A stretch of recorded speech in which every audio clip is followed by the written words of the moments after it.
សួស្តីទាំងអស់គ្នាថ្ងៃនេះគឺយើងមានពាក្យថ្មីមួយជាភាសាអង់គ្លេសដែលយើងអាចបកប្រែបាន3របៀប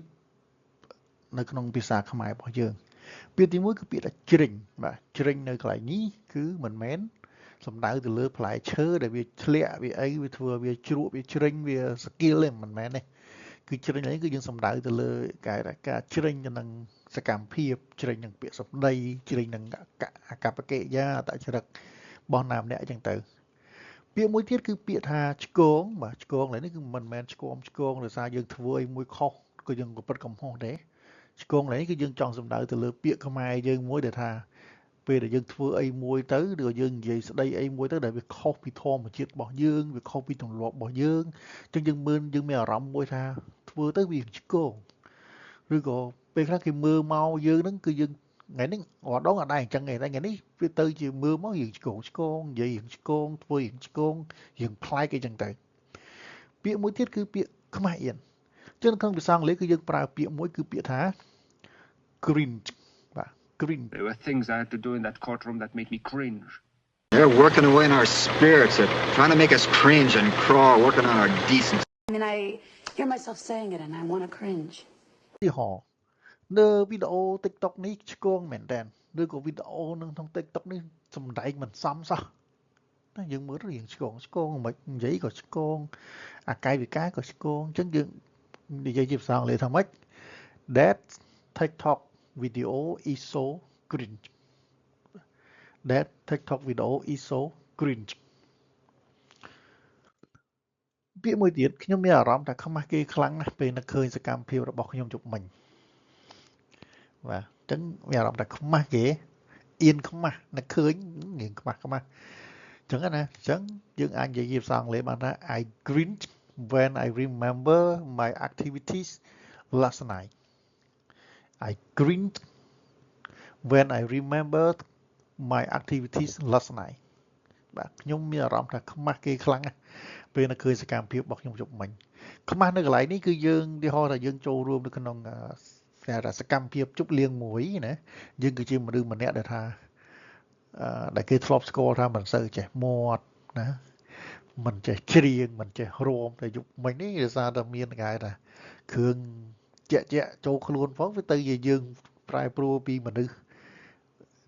មិញទៅជាមនុស្សមួយផ្សេងយើងចេះរាំយើងចេះច្រៀងយើងនិយាយច្រើនអីចឹងទៅបាទអញ្ចឹងដល់ពេលនឹកឃើញឡើងវិញអើយខ្មាស់គេដល់យើងវិញវាមិនគួរណាអញ្ចឹងណាបាទមួយទៀតឲ្យតែលឺអាប៉ែកនឹងនិយាយម្ដងណានិយាយពីថាខ្ញុំជ្រិញអើយជ្រិញបាទជ្រិញអើយជ្រិញ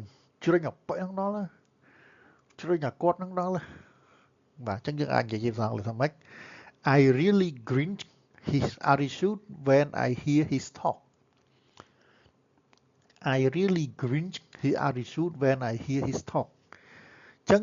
គឺយើងនិយាយឲ្យចំមកគឺថាឲ្យទៅលឺអាប៉ែកនឹងនិយាយម្ដងណានិយាយពីថាជ្រិញអូជ្រិញអួតណានិយាយពីត្អូញអីទៀតមើលតែមកក្រុមហ៊ុនហ្នឹងមកពិភពលោកហ្នឹងវេទនាតែឯងពិបាកតែឯងមានតែឯងអញ្ចឹងទៅសរុបមកវិញពាក្យថា cringe គឺយើងបកប្រែបានច្រើនទៅតាមន័យទៅតាមពេលវេលាយើងអាចបកប្រែបានថាជ្រិញយើងអាចបកប្រែបានថាឆ្គងឬក៏យើងអាចបកប្រែបានថាមួយទៀតគឺខ្មាស់អៀននៅ slide បន្ទាប់នេះខ្ញុំនឹងចែករំលែកទៅដល់បងប្អូនទាក់ទងជាមួយនឹងពាក្យថា cringe ហើយនិងពាក្យថា shame shame ហ្នឹងអា shame ហ្នឹងវាផ្សេងទៅក៏យើងអាចនិយាយថា shame ទៅទេក៏បានដែរ cringe ឬក៏ shame អញ្ចឹងសួរថាពីរហ្នឹងខុសគ្នាមិន cringe ក៏យើងអាចបកប្រែបានថាខ្មាស់អៀន shame ក៏ខ្មាស់អៀនក៏មិនដែរជាក់ស្ដែងទៅវាអត់ដូចគ្នាទេអញ្ចឹង cringe យើងបកប្រែថាខ្មាស់អៀនហ្នឹងហើយតែ shame គឺអាម៉ាស់អញ្ចឹងគ្រាន់តែចង់បញ្ជាក់ទៅដល់បងប្អូនបន្តិចថាពាក្យថា cringe បាទខ្មាស់អៀនកន្លែងនេះគឺមានន័យថាវានៅក្នុងន័យមួយវិជ្ជមានទេមានន័យថាយើងធ្វើរឿងហ្នឹងទៅយើងធ្វើសកម្មភាពហ្នឹងទៅមានអារម្មណ៍មួយថានឹកឃើញលោកនេះរឿងខ្មាស់គេថាយើងធ្លាប់ប្រព្រឹត្តរឿងមួយហ្នឹងដែលថាមនុស្សផ្សេងទៀតដែលគេនឹកស្មានមិនដល់ណាថាយើងជាមនុស្សម្នាក់ដែលមិនគិតថាយើងចេះច្រៀងតែចុងក្រោយយើងទៅជាមនុស្សម្នាក់ដែលចេះរាំចេះច្រៀងអញ្ចឹងទៅអញ្ចឹងដល់ពេលគេនិយាយគេថាទៅយើងមានអារម្មណ៍ថារឿងខ្មាស់ អៀនអញ្ចឹងដែរណាប៉ុន្តែពាក្យថា shame នៅពេលដែលយើងនិយាយអំពីថាអាម៉ាស់ shame នេះគឺយើងសំដៅទៅលើសកម្មភាពឬក៏គេហៅថាពីខាងក្នុងរបស់យើងមកអារម្មណ៍ពីខាងក្នុងរបស់យើងមកនៅពេលដែលយើងប្រព្រឹត្តកំហុសអីមួយនៅពេលដែលយើងធ្វើអីមួយខុសធ្ងន់ធ្ងរហើយគេតាមទាន់អញ្ចឹងយើងមានអារម្មណ៍មួយថារៀងខ្មាស់គេរៀងអាម៉ាស់អញ្ចឹងនៅពាក្យខ្មែរយើងបែងចែកដាច់រវាងពាក្យថាខ្មាស់អៀននិងពាក្យអាម៉ាស់ពាក្យខ្មាស់អៀននេះគឺវាជារឿងមួយដែលនៅក្នុងន័យមួយវិជ្ជមានទេប៉ុន្តែពាក្យថាអាម៉ាស់ណាខ្មាស់គេពាក្យថាអាម៉ាស់គឺមានន័យថាយើងបាក់មុខន័យថាយើងធ្វើអីមួយទៅយើងខុសយើងប្រព្រឹត្តកំហុសណាមួយទៅហើយដល់ពេលដែលគេចាប់បានអញ្ចឹងម្នាក់ថាអាម៉ាត់ម្នាក់ថាអាម៉ាត់មកធ្វើយើងមានអារម្មណ៍មួយដែរយើងខ្មាស់គេអាម៉ាស់ដោយសារយើងបានសាងនៅកំហុសមួយដែលមនុស្សគ្រប់គ្នានឹកស្មានអត់ដល់អញ្ចឹងសូមឲ្យបងប្អូនបែងចែកឲ្យដាច់រវាងពាក្យថា cringe និងពាក្យ shame យើងកុំប្រើចូលគ្នាណាព្រោះតែកាលណាយើងប្រើចូលគ្នាវាទៅជាន័យមួយផ្សេងគ្នាហើយអរគុណសម្រាប់ការតាមដានទស្សនាវីដេអូមួយនេះយើងនឹងជួបគ្នានៅវីដេអូបន្តទៀតជាមួយនឹងពាក្យថ្មីៗនៅក្នុងភាសាអង់គ្លេស